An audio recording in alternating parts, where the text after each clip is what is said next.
गोविंद हे गोपाल राधा वल्लभ मदन गोपाल हे गोविंद हे गोपाल राधा वल्लभ मदन गोपाल हे गोविंद हे गोपाल राधा वल्लभ मदन गोपाल हे गोविंद गोविंद हे गोपाल राधा वल्लभ मदन गोपाल हे गोविंद हे गोपाल राधा वल्लभ मदन गोपाल हे गोविंद हे गोपाल जय हो राधा वल्लभ मदन गोपाल मदन गोपाल प्यारो मदन गोपाल मदन गोपाल प्यारो मदन गोपाल मदन गोपाल प्यारो मदन गोपाल मदन गोपाल प्यारो मदन गोपाल मदन गोपाल प्यारो मदन गोपाल मदन गोपाल प्यारो मदन गोपाल हे गोविंद हे गोपाल राधा वल्लभ मदन गोपाल हे गोविंद गोविंद हे गोपाल राधा वल्लभ मदन गोपाल हे गोविंद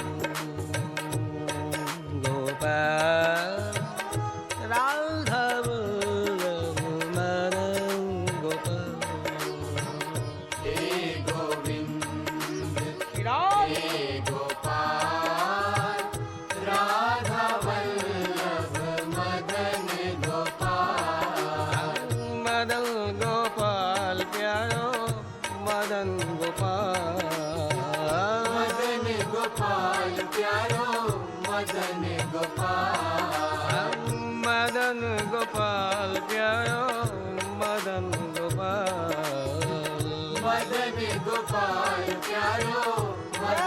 गोपाल मदन गोपाल प्यारो मदन गोपाल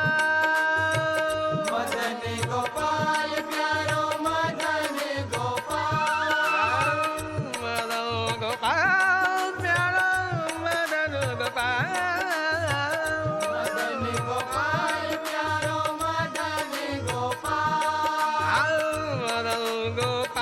प्यारो मदन गोपाल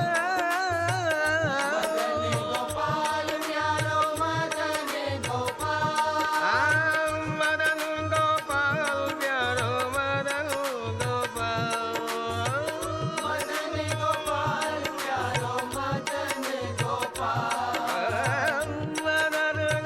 गोपाल प्यारो मदन गोपाल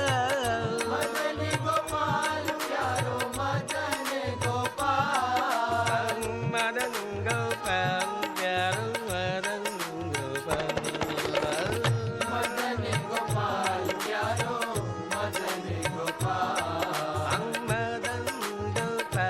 प्यारो मदन गोपाल मदन गोपाल प्यारो मदन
आरती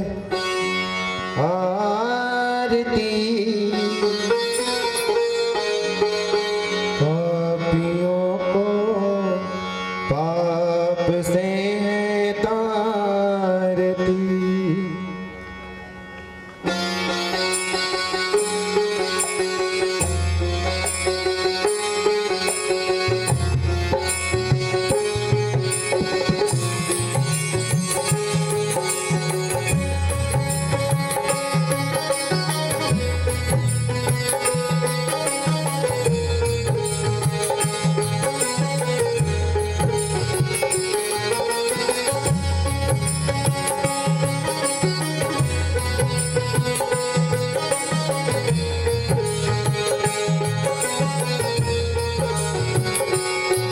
श्री भागवत भगवान की है आरती, पापियों को पाप से तारती। भागवत भगवान की है आरती, पापियों को पाप से तारती। श्री भागवत भगवान की है आरती, पापियों को पाप से तारती।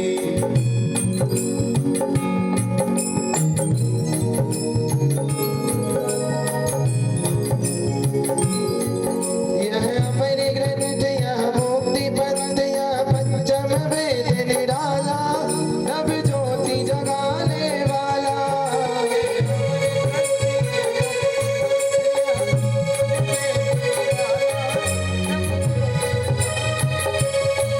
यह अमर ग्रंथ यह मुक्ति पंथ यह पंचम वेद निराला, नव ज्योति जगाने वाला।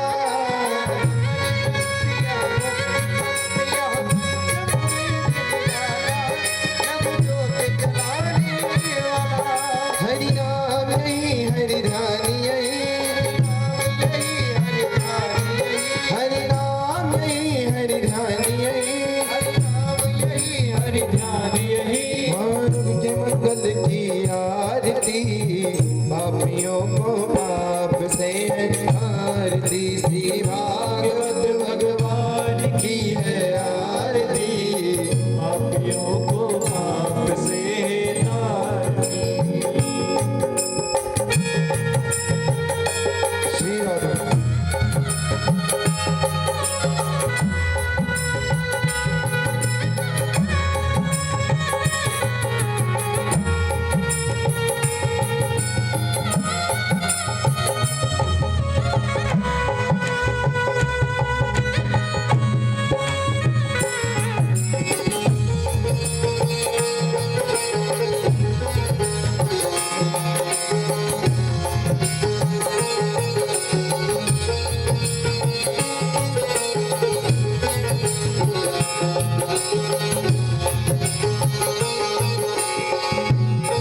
यह शांति गीत पावन पुनीत पापों को मिटाने वाला, हरि दर्श कराने वाला। शांति गीत पावन पुनीत पापों को मिटाने वाला, हरि दर्श कराने वाला। यह शांति गीत पावन पुनीत पापों को मिटाने वाला, हरि दर्श कराने वाला। यह शांति गीत पावन पुनीत पापों को मिटाने वाला, हरि दर्श कराने वाला। यह सुख करनी यह दुख हरनी, यह सुख करनी यह दुख हरनी, यह सुख करनी यह दुख हरनी, यह सुख करनी यह दुख हरनी। श्री मधुसूदन की आरती, पापियों को पाप से तारती। श्री भागवत भगवान की है आरती, पापियों को पाप से तारती। हरि बोल।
त्वमेव त्वमेव बन्धु च सखा त्वमेव त्वमेव विद्याधरणं त्वमेव त्वमेव सर्वं देवै अच्युतं केशवं नारायणं कृष्णदामोदरं वासुदेवं वन्दे श्रीधरं माधवं गोपिकावल्लभं जानकी विनायकं श्रीरामचन्द्रं भजे हरे राम राम राम हरे हरे हरे कृष्ण कृष्ण हरे हरे हरे राम राम राम हरे हरे हरे कृष्ण कृष्ण कृष्ण हरे हरे बोले वृंदावन बिहारी लाल की जय श्रीमद् भागवत महापुराण की जय जलेन श्रीगणम पुष्पे देवानम आत्मानम आशोधनम निरंजन घृणम मंत्रपसपांजलिम हाथ में चावल फूल ले लेंगे ओम जतनेन जनमय जन्तदेवास्थानि धर्माणि प्रथमन्यासन्नाथे अनागम महिमानः सचन्त चत्र पूर्वे सात्याः सन्त देवाः ओम एकदन्ताय विद्महे वक्रतुण्डाय धीमहि तन्नो दन्तिः प्रचोदयात् ओम नन्दनाय विद्महे यशोदापुत्राय धीमहि तन्नो श्रीकृष्णः प्रचोदयात् मंत्रपसपांजलिं समर्पयामि। चढ़ा देंगे भगवान के चरणों में। बोले भागवत महापुराण की जय वृंदावन बिहारी लाल की जय जय जय श्री राधे जय जय श्री राधे जय जय श्री राधे श्याम। सभी भक्तगण अपना अपना स्थान ग्रहण करें। परम पूज्य गुरुदेव के मुखारविंद से हम आप सभी लोग कथा का श्रवण करेंगे। जय जय श्री राधे।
हरिओम हरिओम। श्री राधे श्री राधे।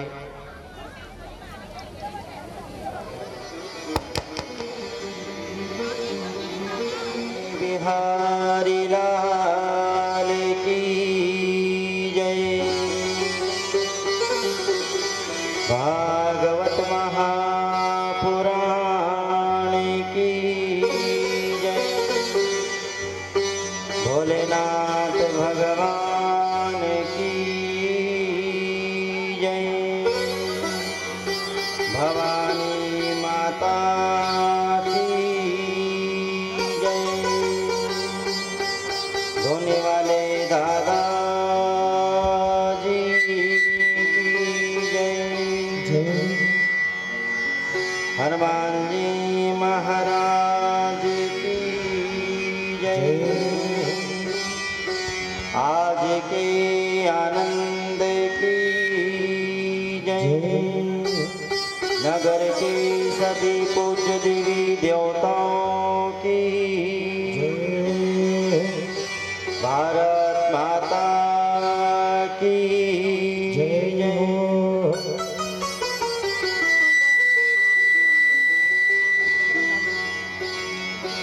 आइए सभी जन अपने आसन पर बैठ कर के दो बड़ी भगवान का ध्यान कर ले, मंगलाचरण कर लें। उसके पश्चात आज भगवान की षष्ठम दिवस की कथा में हम पुनः प्रवेश करेंगे।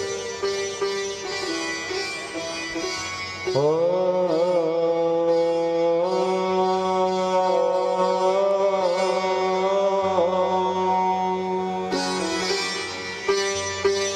स्वस्ति श्री गणेशाय नमः। ओम सरस्वती नमः। ॐ सद्गुरुदेव चरणकमलेभ्यो नमः।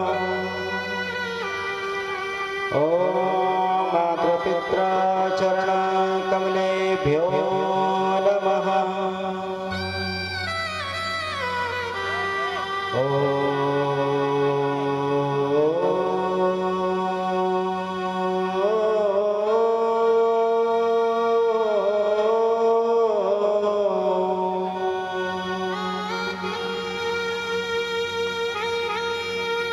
जन्मादश्यतोऽन्वयादितरत् चार्थे स्वभिज्ञश्वरा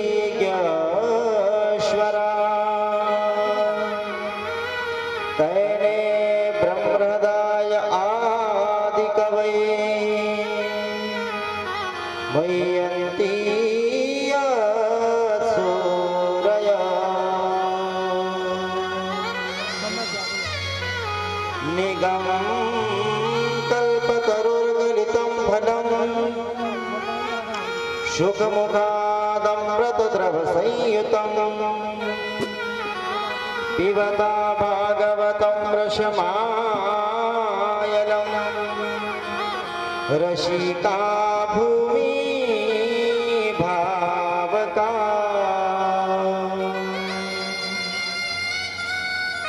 हे राधा भक्ति हरिरज्ञानं ताभ्यां या च समन्विता तां श्रीं भगवतीं गान्ध वन्दे युगलरूपिणीम्।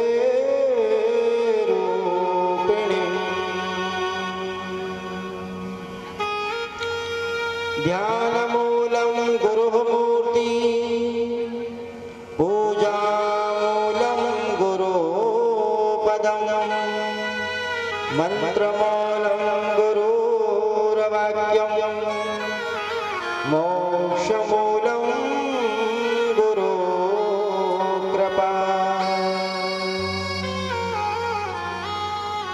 यं प्रव्रजन्तमनपेतमपेतकृत्यं द्वैपायनो विरहकातर्या जुहाव पुत्रेति तन्मयतयातर्वोऽभिनेदु तं सर्वभूतहृदयं मुनिमानतोऽस्मि। हे राधा मेरी मात है पिता मेरो न दिला इनके चरण कमल में मेरो कोटि कोटि प्रणाम।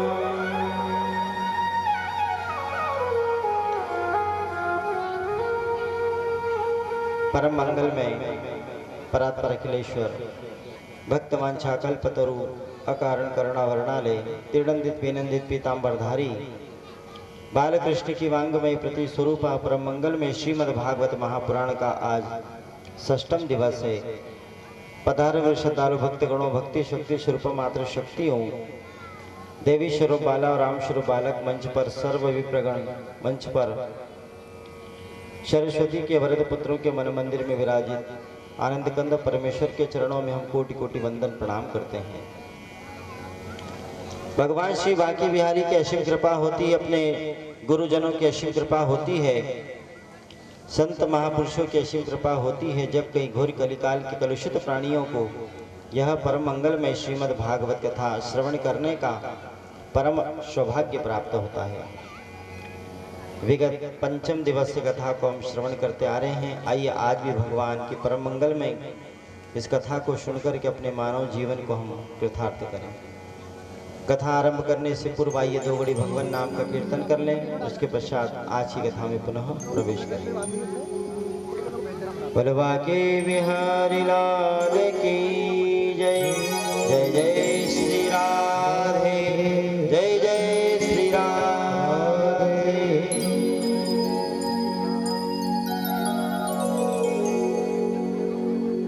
आइए सभी जने भगवान का दो घड़ी कीर्तन करें, उसके पश्चात आज के षष्ठम दिवस की कथा में हम पुनः प्रवेश करेंगे।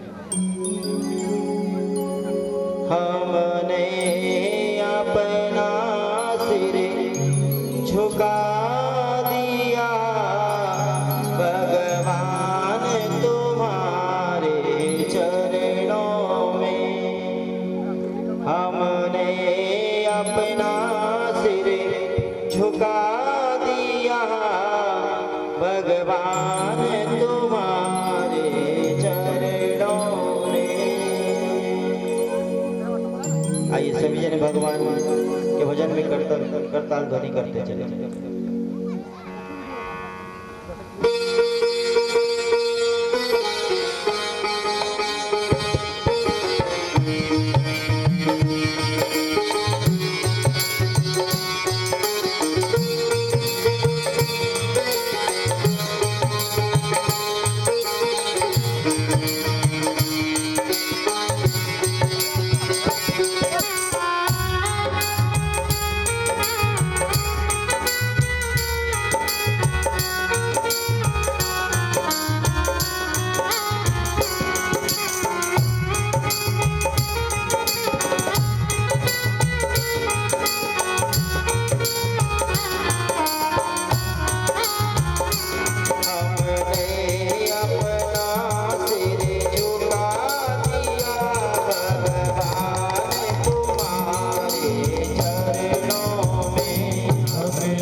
भगवान तुम्हारे चरणों में। बोले राधा रमण सरकार की जय। जय जय श्री राधे, जय जय श्री राम। आइए समस्त बंधुजन, श्रोता श्रद्धालुगण, भगवान के षष्ठम दिवसीय कथा में हम साथ मिलकर के प्रवेश करें। पतित पावनी मां गंगा के तट पर सुखदेव भगवान राजा परीक्षित को कथा श्रवण करा रहे हैं और हम समस्त श्रोता श्रद्धालुगण धोनी वाले दादाजी की नगरी भवानी माता प्रांगण मंदिर में इस कथा को श्रवण कर रहे हैं। आइए बड़े प्रेम से भाव से, जिस प्रकार हमने पंचम दिवसीय कथा को सुना उसी प्रकार आज भी बड़े प्रेम से भाव से भगवान की परम मंगलमय कथा को श्रवण करें। बोले कृष्ण लाल चंद्र की जय।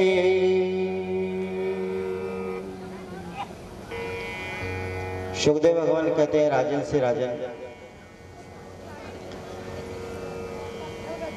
यह संसार की विचित्र कथा है। भगवान की कथा परम मंगलमय है, आराम देने वाली है, परंतु राजन ये संसार की जो कथा है, ये संसार की जो व्यथा, ये बड़ी विपरीत है, ये बहुत विपरीत चलती है। पहले समय में हर कार्य सीधे तरीके से होता था, परंतु आज इस कलिकाल में हर कार्य उल्टा होता है, विपरीत होता है। इसीलिए कहीं न कहीं संसार में हम जितने भी कार्य करते हैं, सांसारिक कार्य करते हैं, सारे सांसारिक कार्य हमेशा उनका परिणाम भी गलत ही होता है, उल्टा ही होता है।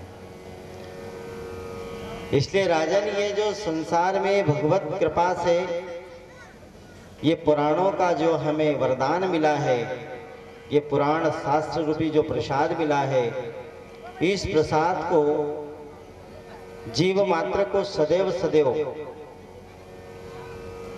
निष्ठा के साथ में ग्रहण करना चाहिए। जो निष्ठा के साथ में ग्रहण करता है, हे राजन, भगवान की कृपा से उस जीव को परम आनंद का सौभाग्य प्राप्त होता है। जिस प्रकार एक छोटी सी गोली हम लेते हैं तो हमारा बड़े से बड़ा रोग दूर हो जाता है शरीर का। गोली छोटी सी होती है और बीमारी बहुत बड़ी है। किसी को शुगर की बीमारी है, बहुत बड़ी बीमारी है, तो भगवान को इतनी बड़ी गोली नहीं देता खाने को। कितनी बड़ी बीमारी, इतनी बड़ी गोली खा।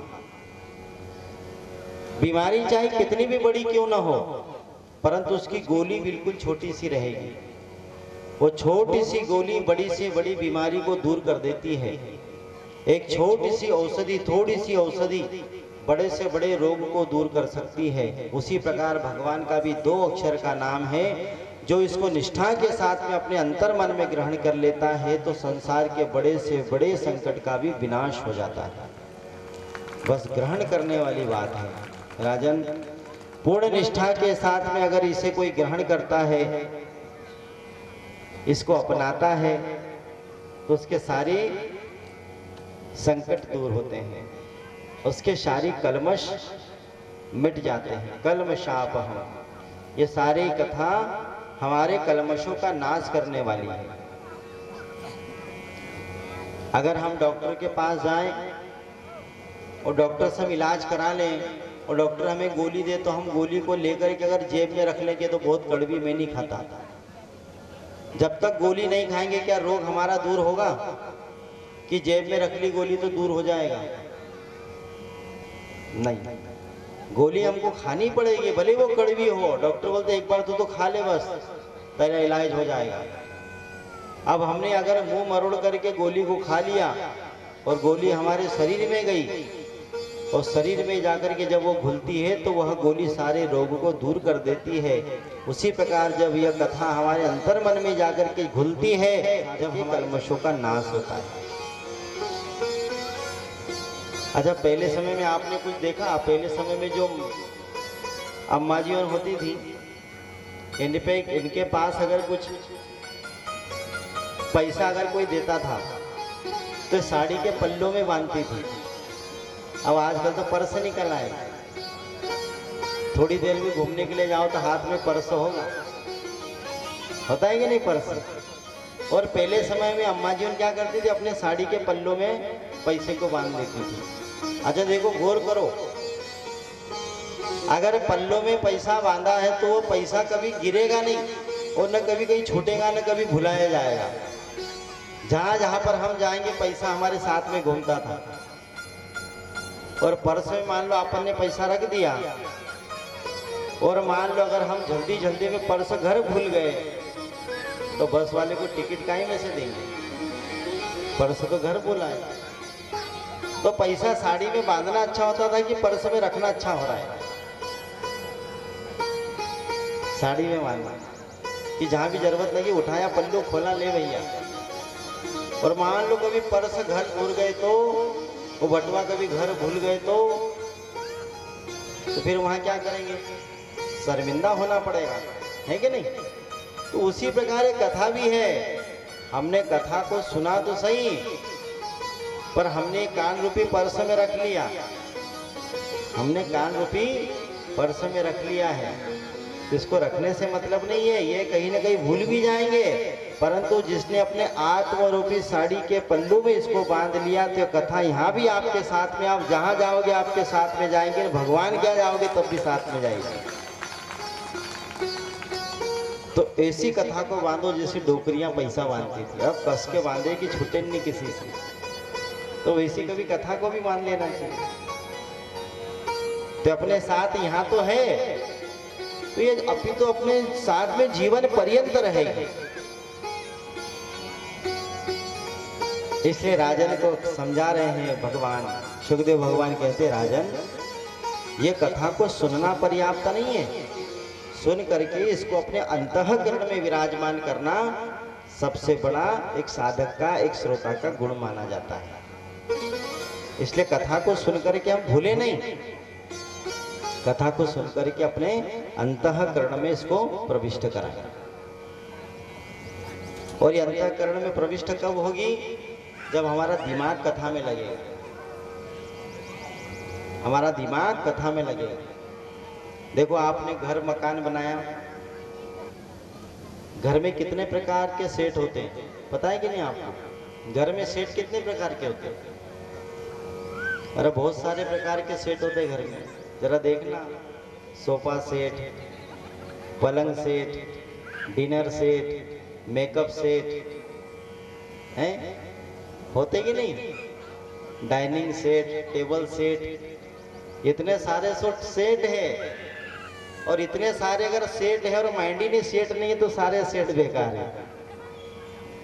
तो माइंड सेट होना सबसे बड़ी बात है। माइंड सेट अगर होंगे तो सारे काम सफल हो जाएंगे, और माइंड अगर सेट नहीं है तो सारे सेट जीवन के बेकार हो जाएंगे। इसलिए अपना माइंड सेट हमेशा रखो। इसलिए कथा सुनते समय अपने माइंड को हमेशा सेट रखो। भाई हम जैसे कहीं किसी की मृत्यु हो जाती है और वहां पर हम जाते हैं और जाकर के बैठते तो हमें क्या लग जाता है? सूतक। क्या लग जाता है? सूतक। फिर हम घर आते हैं, घर आकर के स्नान करते हैं, स्नान करके गंगा जल पीते हैं, गंगा जल पी करके फिर शुद्ध हो जाते हैं। उसी प्रकार ये संसार में कहीं न कहीं भ्रमण करते हुए हम भी अशुद्ध हो जाते हैं, परंतु कथा का जो आचमन कर लेता है वह फिर पुनः से विशुद्ध हो जाता है, शुद्ध हो जाता है, और फिर वह भगवान का बड़ा प्यारा हो जाता है। इसलिए कथा हमें शुद्ध करने वाली है।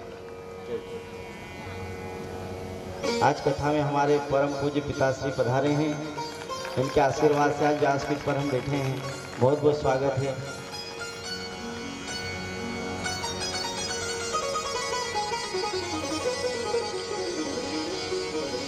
तो ये कथा कहीं ना कहीं हमें शुद्ध करती है, इसलिए कथा का हमेशा आचमन करते रहना चाहिए। अकाल मृत्यु हरणम सर्व व्याधि विनाशनम विष्णुर्पादोदकम पित्वा पुनर्जन्म न विद्यते। जो कथा को सुनकर के अपने अंतःकरण में विराजमान कर लेता है राजन, वो जन्म और मृत्यु के इस आवरण से छूट जाता है और भगवान का अनंत हो जाते। इसलिए भागवत कथा में लिखा है, एतस्मात् पदं किंचिन मना शुध्यते न विद्यते जन्मांतर भवेत पुण्यम तथा भागवत लभे। मन शुद्धते न विद्यते, ये मन हमारा कहीं न कहीं संसार में रह करके अशुद्ध हो जाता है। तो ये शुद्ध कब होता है? बोले जब श्रीमद् भागवत कथा को श्रवण करती है, लाभ देने वाली है। श्रीमद् भागवत कथा लभेद, ये लाभ देने वाली है। बस एक गुण हमारे अंदर होना चाहिए। भगवान तो कहता है कि मेरी तरफ से मैंने सारा सब कुछ द्वार खोल करके रखा है, पर इसका लाभ लेने वालों की संसार में कमी है।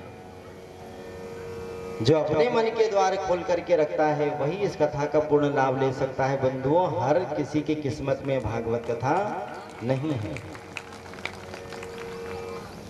देखो पत्थर कितना कठोर होता है। पत्थर आपके यहाँ जो छत भरी जाती है उसमें क्या मिलाया जाता है? रेत, सीमेंट और गिट्टी, पत्थर। अब वो पत्थर कैसे आपके यहाँ पर आता है पता है आपको? एक बहुत बड़ी चट्टान रहती है, चट्टान को फिर क्रेशर मशीन के द्वारा उस क्रेशर मशीन में डाला जाता है। फिर क्रेशर मशीन चलती है, जब वो क्रेशर मशीन चलती है तो वो पत्थर के छोटे छोटे छोटे से टुकड़े हो जाते हैं। जब वो टुकड़े बन करके आए, फिर हमारे घर पर पहुंचे, फिर हमने उसकी छत डाली। और अगर पूरा का पूरा पत्थर डाल देते तो काम चलता, उसके टुकड़े करे छोटे छोटे से। तो पत्थर बड़ा कठोर है, उसको टुकड़े करने के लिए हमने क्रेशर में डाला। जब क्रेशर में डाला तो उसके टुकड़े टुकड़े हो गए। उसी प्रकार ये मन भी बड़ा कठोर है, इसको भी अगर टुकड़े टुकड़े करना है तो सत्संग रूपी केसर में हमको बिठाना पड़ेगा। जब ये पीसेगी तो अपने आप ये मन भी टुकड़े टुकड़े बिखर जाएगा। इसमें जो मद मोह लोभ अहंकार ये सारे गुण हैं, इसके सारे बिखर जाएंगे। और फिर आप भी अपनी हृदय रूपी अंतःकरण में सुंदर मकान का छत का निर्माण करेंगे। तो राजन, कहीं ना कहीं भगवान की परम कथा का लाभ लेने के लिए हमें मन स्थिर करके भगवान की कथा को श्रवण करना चाहिए। बोले नंदन नंदन भगवान की जय। जय जय श्री राधे, जय जय श्री राधे। इसलिए सवेरे सवेरे कहते हैं ना, ब्रह्म मुहूर्त में भगवान का भजन करना चाहिए। सवेरे सवेरे जो काम किया जाता है वह हमारे दिन को बनाता है। जो सवेरे सवेरे हम काम करते हैं दिन को बनाता है। आपने देखा हो ना, गाँव में कभी कभी वो राम फेरी निकलती है, तो राम फेरी निकलते समय पता है तुमको, कुत्ते बहुत भौंकते हैं। भौंकते हैं कि नहीं? आपने देखा होगा, सुना भी होगा। तो एक भैया ने पूछा कि गुरुजी, ये राम फेरी निकलते समय कुत्ते क्यों भौंकते हैं? आपने देखा है कभी कभी राम फेरी के आगे आगे कुत्ते चलते और भौंकते भी जोर जोर से, भौ भौ भौ। वो कुत्ते भौंकते नहीं है, वो जो लोग सोए रहते उनको उठाते हैं, और उठो रे सुबह हो गई। और तुम्हारे जैसे पिछले जन्म में हम भी सोते थे 10-10 बजे तक, तो ये जन्म में कुत्ते बन गए, इसलिए भौंक करके तुमको उठा रहे कि अगला तुम्हारा नंबर है। इसलिए सवेरे सवेरे जब राम फेरी निकलती तो कुत्ते भौंकते हैं। ये तो समझने की बात है। वास्तविकता तो यही है बंधुओं, सवेरे सवेरे भगवान का नाम लेने का समय होता है, अन्य किसी काम का नहीं। तो राजन, ये भगवान ने मनुष्य जन्म दिया है केवल भगवान का भजन करने के लिए, पुरुषार्थ करने के लिए। कार्य के लिए कोई मना नहीं करता, हर कार्य करें, परिवार में रहे, संसार में रहे, सब कुछ करे, बाल गोपाल में रहे, बाल बच्चों में रहे, परिवार में रहे, सब दूर रहे, परंतु समय निकाल करके भगवान का भजन भी करना चाहिए। तो भगवान ने कहा 24 घंटे मेरे भजन में बैठो। एक घड़ी आधी घड़ी, आधी की पुनियाद, कृष्ण कथा जो नित पढ़े, मिटे कोटि अपराध। एक घड़ी केवल भगवान का ध्यान कर लो। बोले नंदन नंदन भगवान की जय। कल हमने उन्हीं नंदन नंदन की कथा को श्रवण किया, उनकी बाल लीलाओं का दर्शन किया। आज उन्हीं भगवान ने अपनी बाल लीलाओं का दर्शन और भी कराते हैं। और आज भगवान की परम पावनी कथा, भगवान का मानो हृदय, इस भागवत कथा का हृदय, आज उस कथा को हम श्रवण करेंगे। वो कथा है रास की कथा। भगवान ने गोपियों के साथ में रास लीला करी। कल हमने कथा को श्रवण किया, भगवान ने माखन चोरी की लीला करी है, अपने छोटी छोटी लीलाओं का दर्शन कराया। भगवान दर्शन कराते, अपनी छोटी लीलाओं का दर्शन कराते कराते एक दिन भगवान मैया के पास में गए। मैया घर में 56 प्रकार का भोजन बना रही थी, मेवा मिष्ठान बना रही थी। माँ से पूछा, माँ अभी कल ही तो दीपावली गई, फिर आज और कौन सा त्योहार हुआ? बोले बेटा आज इंद्र की पूजा करनी है, उसके लिए हम 56 भोग बना रहे हैं। भगवान ने कहा कि इंद्र की पूजा क्यों करते हैं? बोले बेटा इंद्र हमें जल देता है, और जल वृष्टि होती है तो अन्न होता है, अन्न को हम खाते हैं। वैसे भी इंद्र जब जल की वृष्टि करता है तो घास होती है, घास को हमारी गाय खाती, गाय हमें दूध देती है, फिर दूध हम तुमको पिलाते हैं। तो भगवान ने कहा मैया ये इंद्र की पूजा नहीं करनी चाहिए, क्योंकि भगवान ने ऋतुएं बनाई हैं। गर्मी का मौसम भगवान ने बनाया, ठंडी का मौसम भगवान ने बनाया, बारिश का मौसम भगवान ने बनाया। ये तो इंद्र को भगवान का आदेश है कि भैया समय आने पर तुझे बारिश करनी पड़ेगी, ये कुछ नहीं करता। भगवान इसको जब आदेश देते हैं तब वो करता है। और माँ इस भूल में मत रहो कि इंद्र बारिश करता है इसलिए इंद्र की पूजा छोड़ो। हम इंद्र की पूजा नहीं करनी, हम किसान हैं और हमारे वास्तविक धन है हमारे बैल जिसके द्वारा हम खेती करते हैं। और हमारे वास्तविक धन है हमारे वन पर्वत, ये हमारे धन है, इसलिए हमको उनकी पूजा करनी चाहिए।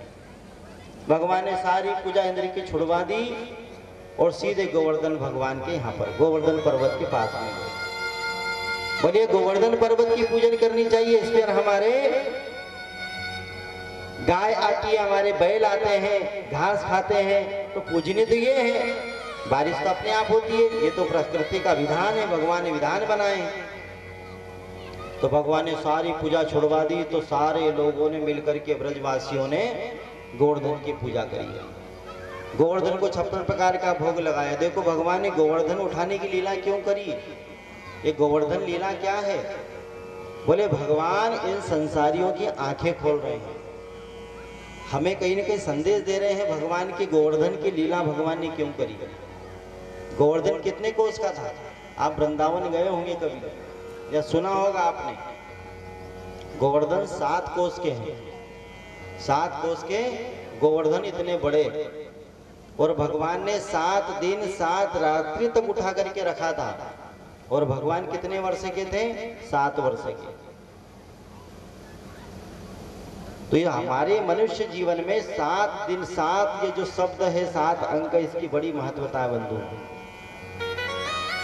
देखो हमारा जन्म भी 7 दिन में किसी दिन में हुआ है कि नहीं? रविवार, सोमवार, मंगलवार, बुधवार, गुरुवार, शुक्रवार, शनिवार। और जब मृत्यु होगी तभी इन्हीं 7 दिनों में होगी कि नहीं? और हमारे हृदय में 7 प्रकार की गांठ भी है। द्वेष, अहंकार, अहंता, ममता, लोभ, ये 7 प्रकार की गांठ भी हमारे अंतर मन में है। तो भगवान ने कहा कि 7 अंक का हमारे जीवन में बड़ा ही प्रभाव है। ये 7 गांठ जिसके अंदर से खुल जाती है फिर वह जीव नहीं रहता, वह शिव बन जाता है। और ये गांठें कब खुलेगी? जब हम भागवत कथा को बड़े प्रेम से सुनेंगे। आपने कभी सुना कि 7 गांठ का वास भी रखा जाता है कथा में?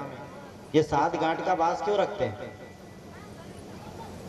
बोले 7 गांठ के बास में ही वह धुंधकारी बैठा था जो 7 दिन की कथा को सुनकर के दिव्य रूप ले लेता है। इसलिए शब्द का हमारे जीवन में बड़ा महत्व है। देखो भगवान ने सबकी आंखें खोली गोवर्धन की लीला करके। 7 दिन तक रात बारिश हुई, 7 दिन तक सारे मेघों ने बारिश करी। सारे लोग भगवान के पास में आए, भगवान से कहा कन्हैया तूने कहा था कि ये गोवर्धन को पूजा करो, हमने जब पूजन करा अब देखो इंद्र कुपित हो गया, हम कहाँ पर हम जाएं? बारिश में सब डूब जाएंगे। इतनी बारिश हो रही है कि ब्रजमंडल में पूरा पानी ही पानी हो जाएगा। भगवान ने कहा घबराओ नहीं, ये जितना भी पानी गिरेगा इसमें से एक बूंद भी पानी ब्रजमंडल की धरा पर नहीं गिरेगा, ये मेरा वचन है। बोले जिसको हमने भोग लगाया वही हमारी रक्षा करेगा, चलो गोवर्धन के पास। तो सारे लोग गोवर्धन के पास में गए। बंधुओं 7 कोस का गिरिराज पर्वत था। 7 कोस के गिरिराज पर्वत को भगवान ने कैसे उठाया? अपने हाथ के सबसे छोटी उंगली के नाखून के ऊपर। सोचो भगवान इतने छोटे 7 वर्ष के और 7 कोस का गिरिराज पर्वत, और इतने बड़े पर्वत को भगवान ने ऐसे उठाया जैसा कोई छोटा सा बालक बड़े छाते को उठा लेता है, ऐसे उठा लिया। और एक बूंद भी पानी ब्रजमंडल में नहीं गिरा। राजा परीक्षित ने कहा गुरुवर ये पानी सब कहाँ गया? इतना सारा पानी बरसा तो कहीं तो गया होगा, कहीं तो इसको जाना चाहिए। बोले सारा पानी एक कोने में बैठ करके अगस्त मुनि ने पिया था, सारा पानी, एक बूंद भी ब्रजमंडल में नहीं गिरा। तो बोले गुरुजी ये अगस्त मुनि ने पानी क्यों पिया? क्या अगस्त मुनि बहुत समय से प्यासे थे? बोले राजन अगस्त मुनि कई सदियों से कई युगों से प्यासे थे, इन्होंने पानी नहीं पिया था। तो रामचरितमानस की कथा सुनाते। पहले हम श्रवण कर लेते गोवर्धन क्या है, गोवर्धन की भगवान ने पूजा क्यों करी। ये 7 कोस के गिरिराज और 7 वर्ष के श्याम,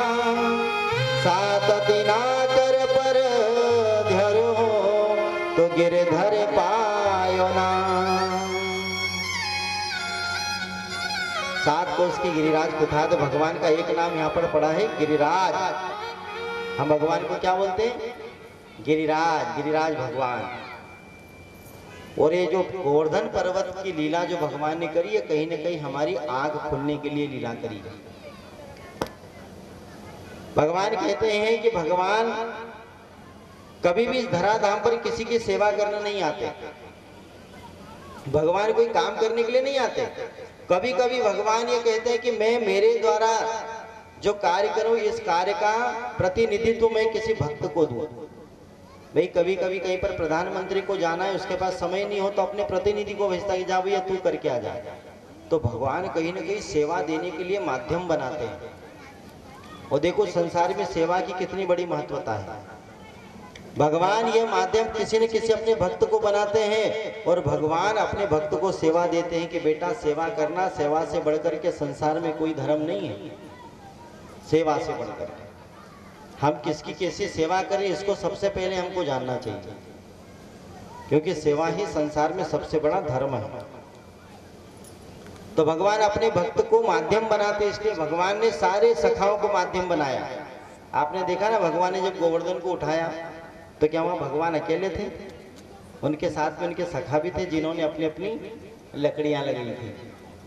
तो भगवान ये कहते अगर जीवन में कोई परमार्थ का कार्य करे, कोई सेवा का कार्य करे, तो वहां पर जाकर के आंख खोल करके खड़े नहीं रहना चाहिए कि भैया ये करा रहा तो यही देखे हम क्यों काम करें। अरे भाई वो तो करा रहा है, तो कम से कम हमारा भी कर्तव्य बनता है कि जाकर के उसका हमको सहयोग करना चाहिए। उसको सहयोग करेंगे तो आपकी सेवा से भगवान प्रसन्न होंगे, जिस प्रकार ग्वालों से भगवान प्रसन्न हो गए। भगवान ने लीला इसलिए भी करी गोवर्धन की, कुछ लोग भगवान पर हंसते थे, कह रहे कहाँ का ये भगवान, कोई भगवान है क्या? गाय चराने वाला ग्वाला, ये नंद का छोरा, इसे तो भगवान भगवान बोलते, क्या भगवान है क्या? तो भगवान के एक दिन को जरा दिखा दो कि मैं कौन हूँ। तो भगवान ने 7 वर्ष की उम्र में गोवर्धन उठा के दिखा दिया। सब लोगों ने जाना कि हाँ भैया इसमें कुछ है दम। तब लोगों ने जाना कि हाँ ये भगवान, ये ईश्वर है, ये कोई साधारण नहीं है। भगवान को कभी कभी दिखाना पड़ता है। कुछ ऐसे नास्तिक लोग रहते हैं जो नहीं समझ पाते हैं, और ये भगवान है क्या, ये भगवान है क्या? तो भगवान ने उनकी आंखें खोलने के लिए से ये लीला करी। और भगवान ने एक संदेश ये भी दिया है कि संसार में अगर कोई काम होना बंद हो तो सेवा के काम से कभी जी नहीं चुराना चाहिए, जाकर के सेवा करनी चाहिए, क्योंकि सेवा जो करता भगवान उससे बहुत प्रसन्न रहते हैं। इसलिए सेवा का कार्य करने के लिए भगवान ने ये गोवर्धन की लीला करी है। बोलो गोवर्धन भगवान की जय। जय जय श्री राधे, जय जय श्री राधे। कुछ लोग कभी कभी काम को बिगाड़ने की भी कोशिश करते हैं। अगर कोई अच्छा काम करे उसके कार्य को बिगाड़ो। तो देखो ये भगवान के जो दुश्मन थे ना, ये कलिकाल में नहीं है, सतयुग में भी थे भगवान के दुश्मन, जो भगवान का काम बिगाड़ने के लिए हमेशा तत्पर रहते थे। त्रेता युग में भी थे, द्वापर में भी थे, और कलिकाल में तो कमी नहीं है काम बिगाड़ने वालों की। हर समय में ये लोग रहते हैं, परंतु भगवान ने कहा है कि जो कथा को सुनकर के, धर्म आचरण को सुनकर के धर्म की रक्षा करता है, तो यही धर्म मेरे रूप में फिर उसकी रक्षा करता है। इसलिए हर समय में अपने को धर्म की रक्षा करनी चाहिए। देखो एक प्रसंग है रामचरितमानस में कि अगर हम धर्म की रक्षा करेंगे तो धर्म हमारी रक्षा करेगा। एक समय जब माता सीता का विवाह हुआ, तो माता सीता जब अपने ससुराल में पहली बार आई, तो दशरथ जी ने कहा कि बहू मुझे आज तुम्हारे हाथ की पूरन पुली खानी है। और नई नई बहू आती तो पूरन पुली बनवाते कि नहीं उससे, कि देखे से बहू को आती हुई कि माँ ने सिखाया कि ऐसे भेज दी। तो सीता जी ने मस्त पूरन पुली बनाई, बहुत स्वादिष्ट। और जैसे ही पूरन पुली थाली में रख करके दशरथ जी महाराज को परोसा, तो जैसे वह खाने लगे तो उसी समय हवा का झोंका चला, और हवा का झोंका चला तो एक तिनका आकर के उनके थाली में गिर गया। देखो बहू कैसी होनी चाहिए, ये सीता जी से सीखे। वो तिनका उड़ करके दशरथ जी की थाली में गिर गया। अब सीता जी ने सोचा मैंने इतनी मेहनत से पूरन पुली बनाई और तिनके को शर्म नहीं कि मेरे ससुर जी की थाली में गिर गया। तो सीता मैया ने ऐसे घूर करके देखा अपनी आंखों से, क्योंकि ये तो शक्ति का अवतार है, और ऐसे घूर करके देखा कि पल भर में वह तिनका जल करके भस्म हो गया वहीं पर। और दशरथ जी ने देखा कि हे भगवान, ये मेरी बहू है कि क्या है। इसने घूर करके देखा तो ये तिनका भस्म हो गया। किसी ने, मेरे राम ने कभी गलती कर दी नहीं, इसने घूर के देख लिया तो मेरा छोरा तो गया। तो दशरथ जी ने फिर अपनी बहू से कहा कि बहू, मुझे पूरन पुली तो बहुत अच्छी लगी, परंतु एक बात का मुझे तू वचन दे। मैया ने कहा पिताश्री आप वचन मांग तो मेरे पिताजी समान है, मैं आपको हर वचन देने को तैयार हूँ, बताओ क्या चाहते हो। दशरथ जी ने कहा कि बेटा एक काम करना, अपने ससुर को आज वचन दे कि आज के बाद तू कभी किसी को घूर करके नहीं देखेगी। क्योंकि दशरथ जी को बड़ा टेंशन आ गया, राम जी को बड़ा प्रेम करते थे। हो भाई, कभी कभी छोरे से गलती भी हो जाए, बहू ने कभी घूर के देख लिया तो ये तिनका जल करके भस्म हो गया तो मेरा राम तो बेचारा सीधा साधा है। तो वचन दे दिया बहू ने, बोले पिताश्री आज के बाद में कभी भी अपने जीवन में किसी को घूर करके नहीं देखेंगे। इसलिए जब रावण लेकर के गया सीता को, सीता के पास जब रावण बार बार आता था, सीता मैया को रावण देखता था, परंतु रावण को कभी भी सीता मैया ने घूर करके नहीं देखा, वो तिनके को देखती थी। पता है कि नहीं, रामचरितमानस आपने देखी होगी, वो हमेशा तिनकों को देखती थी, क्योंकि ससुर का वचन निभाया। देखो बहू ऐसी होनी चाहिए जो ससुर का वचन निभाए, दुश्मन को भी घूर करके नहीं देख रही है, वो तिनके को देख रही है और तिनके से बोल रही है कि यार इसको समझा दे, देख इसके तरफ में क्यों नहीं देख रही। और रावण बोले अरे देवी एक बार तो देख ले, अरे एक बार तो देख ले। देवी ने कहा कि एक बार अगर देख लिया तो बचेगा ही नहीं। ससुर जी के वचन में बंधी है बंधु, ये धर्म होता है। हम अगर धर्म की रक्षा करेंगे तो धर्म ही हमारी रक्षा करेगा, और तिनके ने सीता जी की रक्षा करी थी। इसलिए अपने जीवन में हमेशा सेवा का भाव रखे। जो सेवा का भाव रखता है भगवान उन पर अनंत कृपा करते हैं। इस प्रकार को भगवान ने गोवर्धन की लीला करी। 7 दिनों तक अपने हाथ पर ऐसा उठा करके रखा। सब वालों ने पूछा कि अरे कन्हैया तेरे हाथों में इतना दम बल कहाँ से आ गया रे। बोले भैया मैंने कुछ तुम्हारे साथ में ये माखन चुराया, कुछ ये माखन मैंने खाया, कुछ तुमने इसमें अपने अपने डंडे लगा दिए, कुछ उससे मैंने इस पर्वत को उठाया, और कुछ राधु जी की कृपा से मैंने इस पर्वत को उठाया है। आज भगवान ये कह रहे हैं, कछु माखन खायो बल बढ़ो,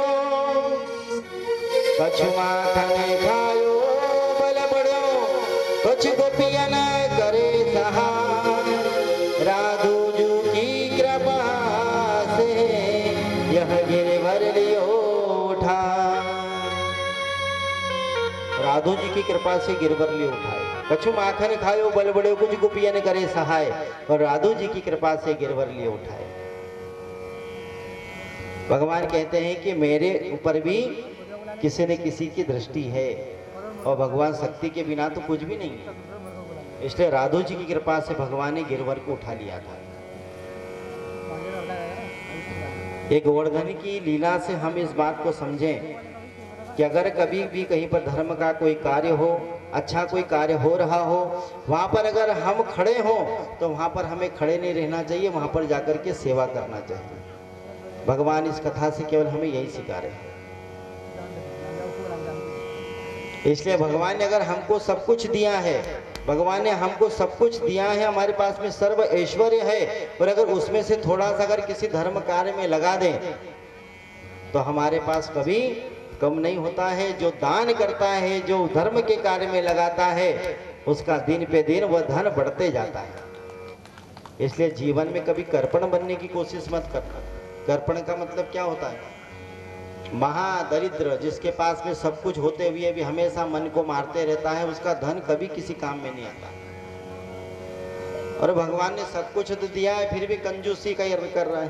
कुछ लोग ऐसे रहते हैं जीवन में जिनकी चमड़ी जाए बगैर दमड़ी नहीं जाए, महाकंजूस, 1000 मरेंगे तब वो पैदा हुआ अकेलौता। ऐसे भी लोग रहते जीवन में। अच्छा, कंजूस दो प्रकार के होते हैं, ध्यान रखना। कंजूस दो प्रकार के होते हैं।